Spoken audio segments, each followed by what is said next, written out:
Pardon the interruption, but I'm Mike Wilbon. It's National Eat What You Want Day, Tony. Have you tried anything new? And Tony Kornheiser, no, just my normal well-balanced meal of pistachios and gummy bears, and I like those. Ooh. Do you like pistachios and gummy bears? Do you? I've never put a pistachio in my mouth, ever. And I've never eaten a gummy bear either. No, neither. Wow. Well, if anybody's listening, I'll give you some brand names: Albany's Gummy Bears and Wonderful Pistachios. I'm sure Bonnie would like them sent. Welcome to PTI, boys and girls. In today's episode, the Angels are rolling, the PGA Tour takes a stand, and Barry Melrose joins us for 5 good minutes. But we begin today with the two #1 seeds in the NBA, Miami and Phoenix, winning huge at home last night to take 3-2 leads in their series. Miami crushed a lifeless Philadelphia by 35 points, and Phoenix thrashed Dallas by 30. I felt the games were unwatchable. Wilbon, do either of these wins feel definitive to you? Well, one was watchable because I attended one, the one out here in Phoenix last night, Tony, where it was close for the half. The first half was close, 3-point game. And then the third quarter, the Suns lit the Mavericks up, and the Mavericks couldn't hit a three for the rest of the night and pulled away. But, Tone, you know, the problem with saying something is definitive is then you ignore the recent history, like last week or even earlier this week, and you ignore that Dallas won both games at home and Philly won both games at home, and they're going back to those places. Now, I will say, Tone, to go back to, you and Perk impressing upon me that this was going to be no series, and then it turned into a series. I felt last night that the Suns discovered something defensively, and that the Mavericks are not going to be able to just snipe away from three-point range and win another game, even Game 6 back in Dallas on Thursday night. I don't know about Joel Embiid and his physical situation. You and I both agreed, even if we talked about this yesterday. The Sixers can go as far as a healthier Joel Embiid can deliver them. But I'm gonna say that Philly's gonna win at home. I think Phoenix can close out in Game 6. I'm not going to Vegas on that, so maybe one of those two series I would answer positively. Well, let me just say this. If you were going to go to Vegas, you'd be crazy to bet against a home team in this series, in these series. Yeah. You'd be crazy to bet against them because home teams have done well. I'll give you some numbers here, and it's one of the reasons. I honestly believe that Phoenix is going to win this game. I am not confident that Miami is going to go to Philadelphia to win, and one of the reasons are these statistics that I'm going to give you now. At home, Miami is averaging 115 points. On the road, 93. That's a 22-point swing. That's outrageous. Huge. I mean, Philadelphia at home is averaging 108 and on the road 93. That's 15 points. So there are these wide disparities in these particular series. What I saw in other words, do I have a definitive belief? No, absolutely not. You don't have a definitive belief until the home team loses, and we haven't had that yet. What I saw last night, though, Mike, Philadelphia was not competitive. And they weren't ready to play. What happened to them? That was insane. Joel Embiid in games 3 and 4 played like Superman. I honestly believe that Philadelphia was going to win 4 in a row. But other than Embiid last night, who was 7 for 12, the rest of the Sixers shot 24-73. That stinks. That's 33. You can't win a game like that. What happened to Philadelphia last night? Tom, they weren't even ready to play. And Doc Rivers had to address this post-game saying, we'll be ready next game. Why the hell weren't they ready last night? I didn't understand it either, Tone. And it shouldn't be up to the coach to get a veteran team like Philadelphia, of whom there are huge expectations, starting in their own locker room. It shouldn't be up to the coach to get them ready. What, they can't get ready? They can't pick up Embiid in this situation when he needs some help? That was weird. Not that they lost, but that they got just smashed like they did. Let's move to baseball, where it's still early, but the Angels have a lot to feel good about. Rookie starter Reed Detmers no-hit the Rays last night in a game that also featured Shohei receiving his 2021 MVP award, Mike Trout homering twice, and your boy, Anthony Rendon, homering in his first ever lefty at bat against, some position player stiff. Overall, the Angels are 21-11, first place in the AL West. Tone, is it safe to finally believe now that the Angels are putting something together? So if I was Rob Manfred, if I was the commissioner of baseball, and I looked at the standings in the paper today, and I saw that the two teams from each of my marquee cities, Los Angeles and New York, were doing this well, I would feel really good. Now, the Dodgers and the Yankees have spent money wisely for a long time, but we haven't seen the Angels and the Mets in this sort of position. You'll have to say it's early, but if you look at the Angels, they spent a bunch of dough and sometimes got people who were just about to go over the hill, like Albert Pujols, Josh Hamilton. Okay, they never got the pitching right. So we sit and we bemoan over a period of time, Mike, that they have Mike Trout and he never gets into the playoffs. Well, they got more than Mike Trout now. They got 2 MVPs now. They got Ohtani and they got Trout. And as you say about Rendon, who I watched for years in Washington, I never knew he could swing lefty. He was a right-handed hitter. He got up there and, yeah, a position player, but he took it out. He's 1 for 1 and a bomb. So with the caveat that it's early, I like the Angels. I do. Yeah, Tone, I'm not going to have the big market obsession that you have, even though I live in a couple of bigger markets than you live in. So I'm not going to wear that and pop my jersey because I live in big market cities. I'm just, well, you know, I just happened to mention it as an aside. But I want to go to the Angels pitching, Tone, which you mentioned, and this is good. So Syndergaard, Detmers, who pitched a no-hitter last night, Ohtani, Shohei, which we know, Michael Lorenzen, and Patrick Sandoval, they right now have the 8th ERA among starting staffs, 8th. I mean, that's not top 5, but it gives the Angels a start because, as we know, as you mentioned, Tone, they didn't have any pitching. They couldn't get the pitching right. And so we don't know if Iglesias is going to be the closer enough. I mean, he's pretty good with 34 saves last year. We don't know if that's going to carry them. But, Tone, with that lineup, if that pitching can hover around, somewhere between 7 to 12 even, that might be enough to get the Angels there. And big market or not, Tone, they got people you want to see. They got attractive stars. Right. And that's where Rob Manfred or maybe all of baseball ought to be happy because people are looking at baseball half the time going, what's going on? Who are the big stars now?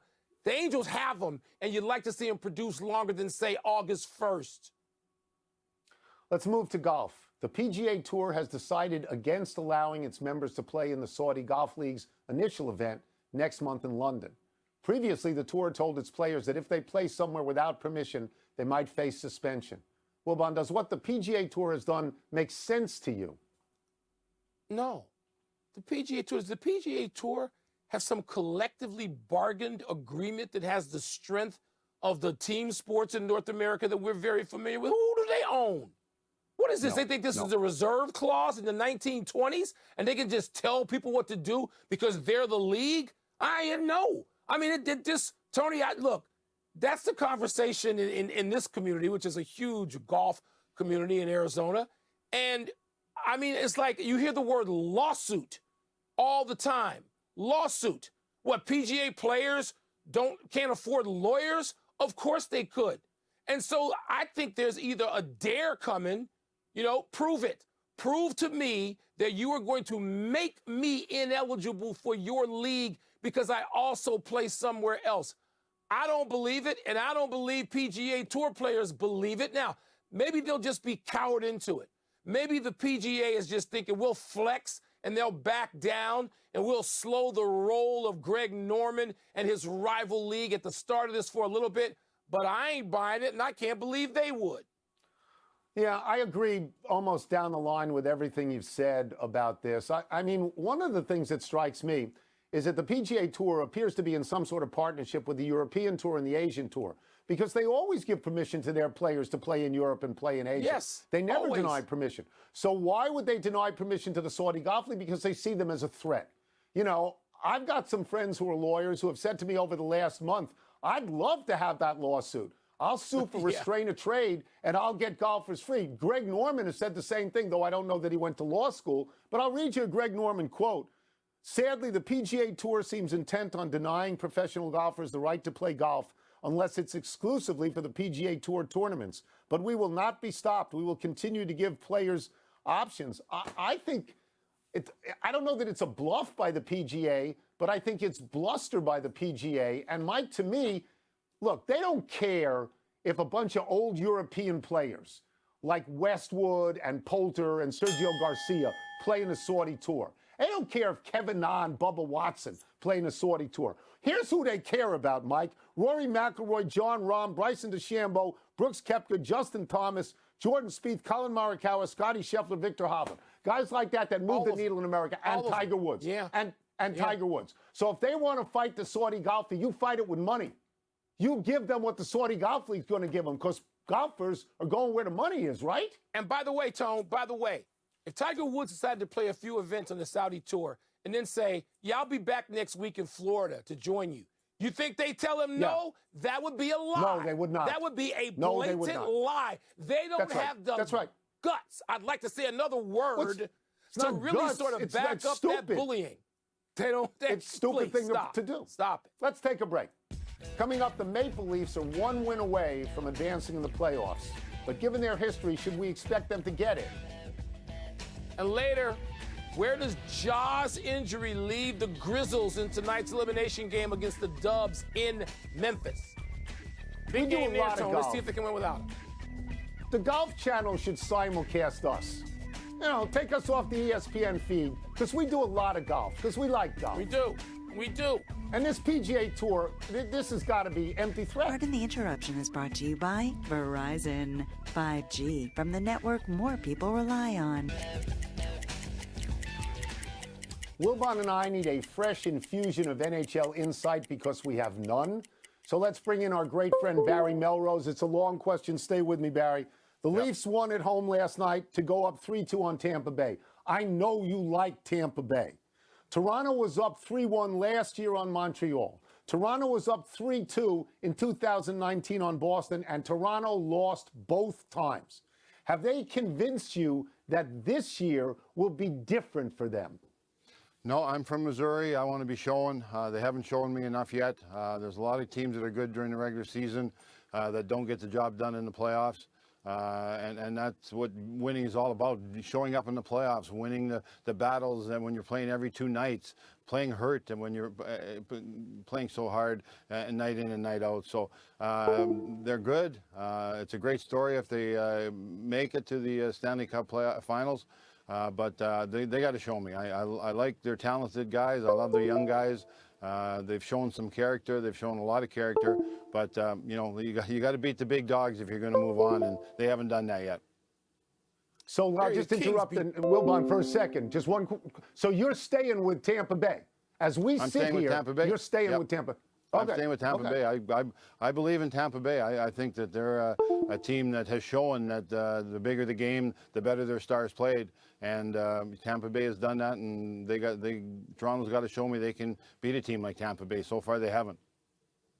Speaking of star players, Barry, Edmonton's star players have played pretty well so far in the series against the Kings, but Edmonton's still 1 game from being eliminated. What's not working there?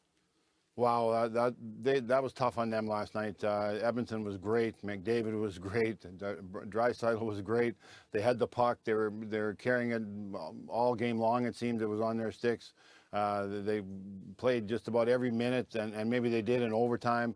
But you know, the bottom line is the LA Kings, a bunch of working guys that pay a price, block shots, play as a team. Were able to beat the mighty Edmonton Oilers. So that's a tough loss. So there are losses that you don't come back from. And a loss like that where you played so well and so hard and you don't get a win out of it, that's really tough on Edmonton. So we're going to see how those superstars respond. But that was a tough loss. Let's go to New York and some tough decision-making, Barry. The Rangers' decision to stick with their #1 goaltender despite a couple of awful periods and being pulled twice, having to pull him twice, starting him again in a must-win situation. Is that a decision you would have made to stay with your guy? Would you go to the backup goaltender at this point? I would start him, but it would be a short leash I'd have him on. If he looks like he's shaking at all, I would have him pulled. I'm not going to wait for the normal 3 goals against before I pull him. And then you're just hoping as a coach and general manager that your best player, and he's been your best player, and he's going to win a bunch of trophies this year. Those were just blips on the radar. So that's what I'm going to be watching out of that game. Shesterkin, is he going to rebound? And you mentioned he's been pulled twice. So it's going to happen a lot quicker this time than it did the 2 previous times. 10 goals in his last 3 periods played. Ooh. Not very good. Not in the playoffs. Not very I'll good. get you out of Not here very on good. this. No. The Capitals are at the Panthers tonight. This is Game 5. The series is tied 2-2. I thought last week when you were on this show you were picking the Capitals, but maybe not. But at 2-2, who are you favoring from here on? You know what? I'm going to pick the Caps. I think that they're built for this time of year. They're built to win the Stanley Cup. You know, Ovi's playing great. Oshie's playing great. The veteran guys that have played so well for Washington over the years on their runs to the Stanley Cup. I see no reason to think they're not going to play a great game tonight against Florida. And, you know, I believe in experience. I believe in guys that have done it before.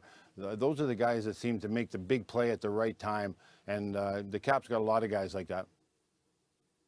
Thank you so much, Barry. Thank you. Thank you, Barry. Appreciate it. My pleasure, guys. Thank you. Let's take one last break. Still to come. Will the Celtics or the Bucks go up in their series tonight?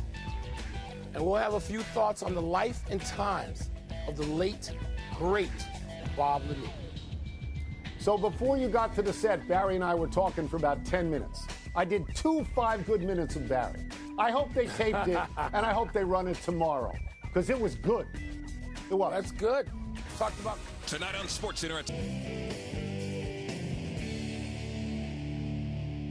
Happy time, people. Happy 34th birthday, Brad Marchand. The Bruins veteran left wing is a 4-time All-Star and was on the Bruins' 2011 Stanley Cup champions. Marchand has spent his entire 11-year NHL career in Boston. He had another good scoring year, 32 goals, 48 assists. Marchand has been in the league's top 10 in both goals and assists 3 different times. Marchand is well known for his annoying and unhygienic habit of licking other players' faces as if he were a golden retriever. In a just-released Players Association poll, Marchand was voted the player you least enjoy playing against but would like to have on your team, and he got a whopping 26.4% of that vote. he's just nasty. I wouldn't want him on my team either. By the way, Boston is down 3-2, Tony, to Carolina in a series where the home team is dominated. 15-4 is the collective score, the aggregate score in the 3 games played in Raleigh. Doesn't make you feel comfy if you're a Bruins fan about trying to win Game 7 down there. Happy anniversary, John Franco. On this day 26 years ago, Franco was honored for his 300th save for the Mets, the team he'd played 14 seasons with. Sadly, Franco wasn't around for the end of the game with the Cubs on John Franco Day at Shea. Franco was thrown out of the game along with 8 other players for getting into a bench-clearing brawl. Franco came up to the majors with the Reds in 1984, did not leave until after the 2005 season, which he spent with the Astros. Although no one would put him in the same class as crosstown relief guard Mariano Rivera, Franco had a .289 career ERA, and he ranks 3rd all-time in games pitched, 1,119, 5th all-time in saves, 424. As you outlined just then, Tony, Franco had a distinguished career. Yeah, because he was a Met. And what I remember most about him is that brawl with the Cubs, my beloved Cubbies. I just dismissed Franco. Just get out. He had a terrific career. He really did. A melancholy trails to Bob Lanier, the Hall of Fame center for the Detroit Pistons, who became a global ambassador for the NBA, died yesterday at age 73. Lanier averaged 20 points and 10 rebounds over 14 years in the NBA with Detroit and Milwaukee, playing against some of the greatest big men of all time, like Kareem Abdul-Jabbar, Wilt Chamberlain, Willis Reed, Wes Unseld. Lanier was the #1 overall draft pick in 1970 out of St. Bonaventure and was a great pro right away. He was a big, solid man with enormous feet. A pair of his bronze sneakers, size 22, is on display at the Hall of Fame. As tough as Lanier was on the court, he was kind and gentle off it. Tony, I know how much you liked and respected Bob Lanier. He was out here spending a chunk of his life in the desert as I do. I would run into him, and often he would say, you know, the day after one of our shows, "You tell my friend Tony Kornheiser I said." There was no one more engaging and better to run into than Bob Lanier, who just crusaded for education among players, particularly after, you know, late in their careers, and literacy, and just all of the values we hold dear. Bob Lanier was on the right side of everything. And it's just sad to me to get this news. I love running into him. And again, among our favorite basketball players of all time, people should know he's way up on the top of the list for both of us. Quick to the big finish. The Bears signed quarterback Nathan Peterman, your boy. You must be very excited about this. I'm not excited about anything the Bears have done in the postseason. I don't understand anything they've done. Nothing. This new regime. Today's Guardians-White Sox game was postponed due to a COVID outbreak within the Guardians. Your thoughts, Tom? Yeah, our friend Terry Francona has tested positive. I fear that COVID is coming back big time, and so are masks. Nets GM Sean Marks says the team has not committed to extending Kyrie Irving if he opts out before next season. Does that surprise you? Nothing surprises me. No, we don't need hot stove in May before the season's over. They don't know what they're going to do with Kyrie, nor should they at this point. Ja Morant could be out of the rest of the playoffs with that bone bruise in his knee. Is tonight the end of the line for the Grizzlies, Tony? Not just because he's out. They're 20-6 when he doesn't play, so not just because of that. Last one, Bucks Celtics tied at 2, Game 5 tonight. Who you got? I got the Celtics, Tony, and I'm wondering about Giannis and his energy level late in these games. They seem to be wearing him out a little bit. We're out of time. We'll try and do better the next time. Happy birthday, Marty Toohey. Oh, happy birthday, Marty. I'm Mike Wilbon. Same time tomorrow, Knuckleheads. You can get the PTI podcast on the ESPN app or Apple Podcasts. And now, here's Sports. PTI.